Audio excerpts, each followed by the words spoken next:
রাতের আধারে শহরের এক ধ্বংসপ্রায় বন্দর। কুয়াশার মধ্যে এক সোনালি আলো ঝলসে যাচ্ছে। নাভিদ, এক সাহসী কিশোর, হঠাৎ লক্ষ্য করল একটি অদ্ভুত নৌকা ধীরে ধীরে তীরে ভেসে আসছে। নৌকার উপর এক ধূসর চাদর ঢাকা ব্যক্তি দাঁড়িয়ে আছে। হাতে একটি সোনার ঘড়ি, যার সূচি উল্টো দিকে ঘুরছে। নাভিদের কাছে সেই ঘড়ি যেন বার্তা দিচ্ছে, সময়কে পিছনে ফেরাও, না হলে সব শেষ গো। হঠাৎ নৌকার ধ্বনি আর কুয়াশার ফিসফিসের মধ্যে একটি শব্দ ভেসে এল। তুমি বেছে নিয়েছ, কিন্তু খেলা এখন শুরু হল গো। নাভিদ ভয়ে থমকে গেল। কিন্তু কৌতূহল ও সাহস তার ভীতিকে পেছনে ঠেলে দিল। সে নৌকার দিকে এগোল। নৌকার সীমানায় পা রাখতেই কুয়াশা হঠাৎ ঘন হয়ে গেল, আর নাভিদ যেন পৃথিবীর উপরে ভেসে যেতে শুরু করল। চারপাশে শুধু অচেনা দৃশ্য, একটি ভুতুড়ে দ্বীপ, যার মাঝে ছড়ানো আছে ধ্বংসপ্রায় টাওয়ার, লুকানো গুহা, আর নদী যা অদ্ভুত আলো ফেলে। হঠাৎ ধূসর চাদর ঢাকা ব্যক্তি বলল, প্রথম পরীক্ষা, তুমি যদি দ্বীপের কেন্দ্র পর্যন্ত পৌঁছাতে পারো, তবে সত্যি জানতে পারবে যে এই রহস্যের উদ্দেশ্য কী গো। নাভিদ হৃদয়ের রফতানি ধরে ধীরে ধীরে যাত্রা শুরু করল। নাভিদ ধীরে ধীরে ধ্বংসপ্রায় টাওয়ারের দিকে এগোল। প্রতি ধাপ যেন তার হৃদয়কে আরও উত্তেজিত করছে। টাওয়ারের দেয়াল চিরে উঠে ভেঙে যাওয়া কাঠ আর ধ্বংসপ্রায় সিঁড়ি দিয়ে সে উপরে উঠতে লাগল। উপরে উঠতেই হঠাৎ সে দেখতে পেল, টাওয়ারের চূড়ায় একটি বিশাল চশমাযুক্ত চোখ ঝলসে উঠেছে, যা সব কিছু দেখছে।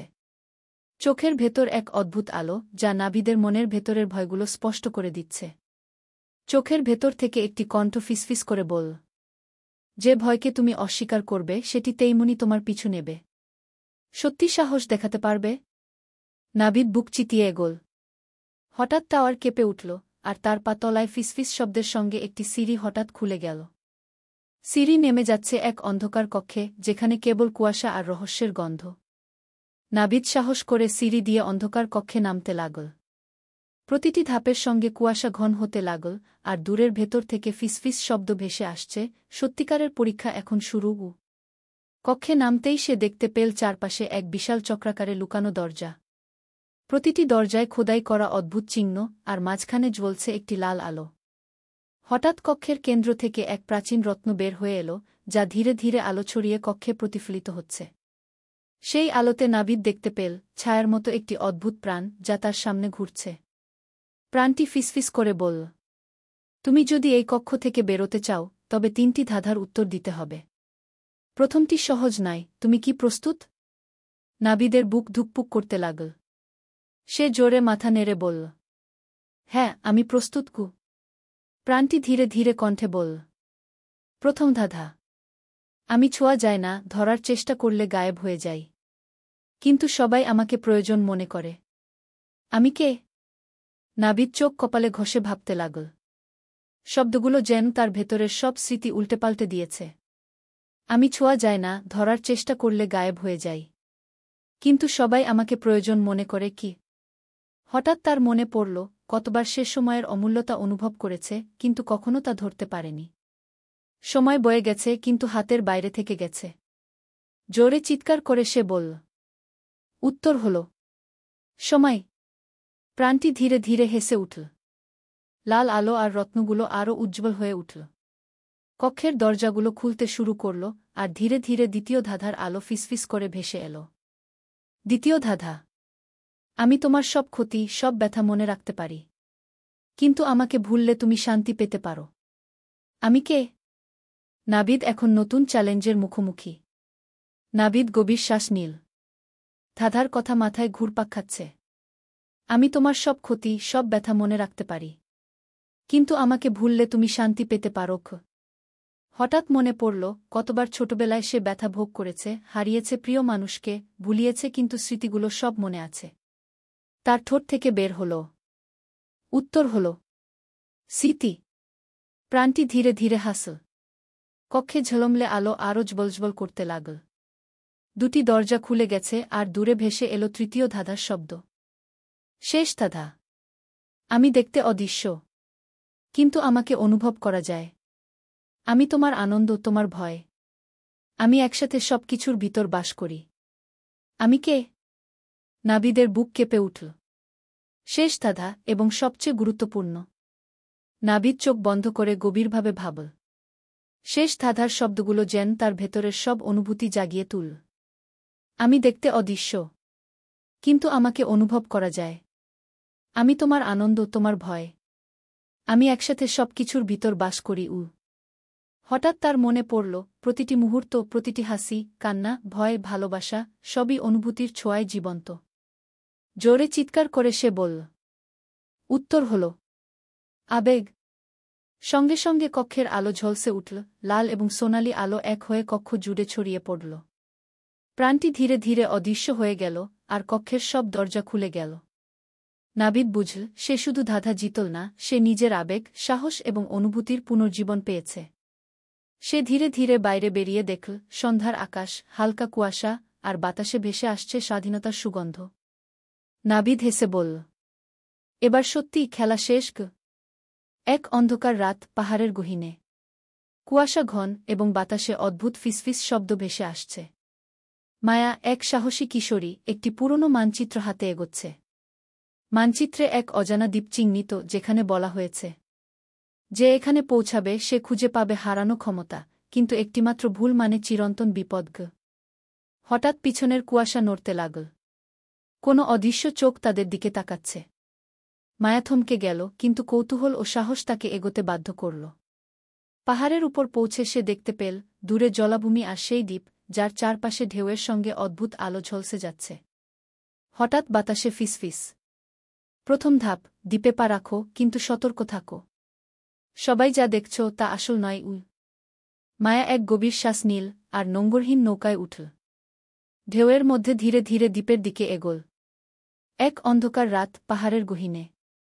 কুয়াশা ঘন এবং বাতাসে অদ্ভুত ফিসফিস শব্দ ভেসে আসছে। মায়া, এক সাহসী কিশোরী, একটি পুরনো মানচিত্র হাতে এগোচ্ছে।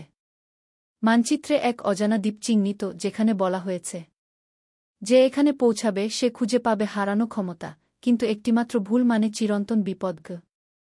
হঠাৎ পিছনের কুয়াশা নড়তে লাগল। কোনো অদৃশ্য চোখ তাদের দিকে তাকাচ্ছে। মায়া থমকে গেল, কিন্তু কৌতূহল ও সাহস তাকে এগোতে বাধ্য করল। পাহাড়ের উপর পৌঁছে সে দেখতে পেল, দূরে জলাভূমি আর সেই দ্বীপ, যার চারপাশে ঢেউয়ের সঙ্গে অদ্ভুত আলো ঝলসে যাচ্ছে। হঠাৎ বাতাসে ফিসফিস। প্রথম ধাপ, দ্বীপে পা রাখো, কিন্তু সতর্ক থাকো। সবাই যা দেখছ তা আসল নয়। মায়া এক গভীর শ্বাস নিল, আর নোঙরহীন নৌকায় উঠল। ঢেউয়ের মধ্যে ধীরে ধীরে দ্বীপের দিকে এগোল।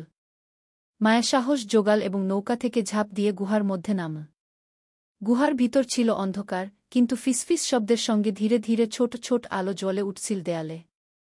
প্রতিটি আলো যেন তাকে একটি সংকেত দিচ্ছে, কোথায় যাবে, কোন পথে যাবে। হঠাৎ গুহার মধ্য দিয়ে এক পাতলা নদী প্রবাহিত হতে লাগল, যা ঝলমলে আলোকে প্রতিফলিত করছে। নদীর ধারে দেখা গেল এক প্রাচীন পাথরের দরজা, যার উপর খোদাই করা, যে প্রবেশ করবে সে শুধুমাত্র নিজের সাহস ও বুদ্ধি দিয়ে বাঁচতে পারবে। মায়া এক ধাপ এগোল। তার পায়ের নিচে মাটি কেঁপে উঠল। হঠাৎ নদীর নিচ থেকে ভেসে উঠল এক ছায়ামূর্তি, দূর থেকে দেখা যেত শুধু তার লালচে চোখ আর ফিসফিস কণ্ঠ। সত্যিকারের পরীক্ষা শুরু হল। প্রথম প্রশ্ন, যা একবার দেওয়া হয় কিন্তু ফেরত পাওয়া যায় না, সেটি কি? মায়ের হৃদয় কেঁপে উঠল।